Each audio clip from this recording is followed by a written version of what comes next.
মধ্যরাতে থানা আসার কারণ ছিল আজকে বিকেল বেলায় 5টার দিকে ওবাহাটা এলাকায়, ওবাহাটা ইউনিয়নে আপনার বরকোটা বাজারে আমাদের মোমবাতি প্রতীকে আমাদের 2টা ছেলে মাইকিং করতে গিয়েছিল।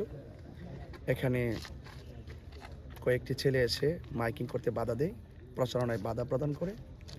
এমনকি তাকে বলা হয়েছে আগামীকাল থেকে যেন সে ওই এলাকা না যায়, যদি যায় তাহলে ছুরি দিয়ে তাকে আঘাত করা হবে, তাকে মেরে ফেলা হবে, হুমকি দিয়েছে।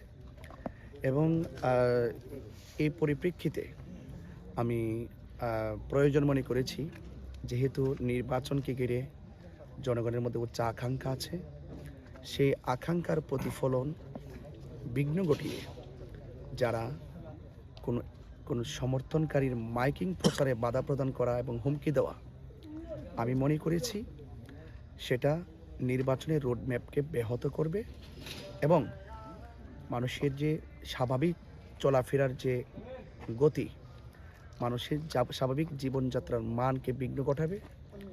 এবং এটা সম্পূর্ণ একটি জঘন্যতম অন্যায়।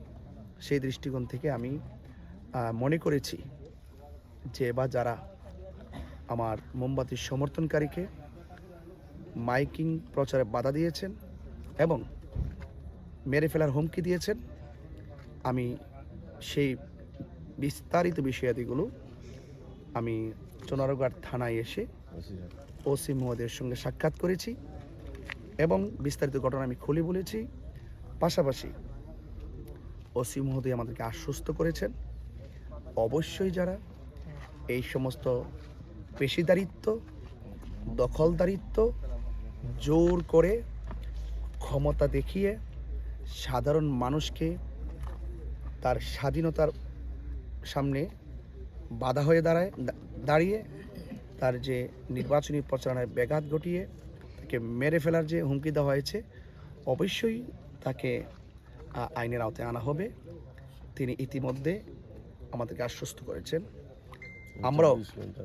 আমরাও থানায় বলেছি যে অন্তত পক্ষে যেন এই 24 ঘন্টার ভিতরেই, অর্থাৎ রাতেই যেন এই ঘটনার সাথে যে জড়িত আমরা সুনির্দিষ্ট যারা হুমকি দিয়েছে সুনির্দিষ্ট আমরা অভিযোগ দায়ের করেছি। অভিযোগটা আমরা ওনাদেরকে ইনফরমেশন করেছি।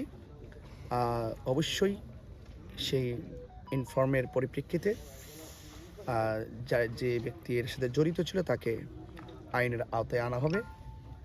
আমরাও আশা করি দ্রুত গতিতে এই ন্যাক্কারজনক ঘটনার সাথে যারা জড়িত তাদেরকে আইনের আওতায় আনা হোক। ধন্যবাদ। সেই জন্য মোমবাতির সমর্থনকারী যারা আছেন, যেখানেই যদি কোনো বাধার সম্মুখীন হন, আমি অ্যাজ এ প্রার্থী হিসেবে আমাকে জানাবেন। আমি আইনানুগভাবে আবারও বলি, নির্বাচন কমিশন, ম্যাজিস্ট্রেট, ডিজিএফআই অর্থাৎ ইলেকশন মনিটরিং যারা করছেন সেই অফিসার, ইউনো স্যার, ওসি মহোদয় সকলের সার্বিক সহযোগিতায় প্রত্যেকটা অন্যায়ের বিরুদ্ধে আমরা প্রতিবাদ করব এবং সেই অপরাধের বিরুদ্ধে প্রয়োজনীয় সার্বিক আইনানুগ ব্যবস্থা গ্রহণ করবেন ইনশাআল্লাহ। আপনারা নির্বিঘ্নভাবে প্রচার করবেন। যেখানে কোনো ব্যত্যয় ঘটবে আমাকে জানাবেন। আমরা প্রশাসনিকভাবে তাদের যাবতীয় ষড়যন্ত্রের মোকাবেলা করবই ইনশাআল্লাহ।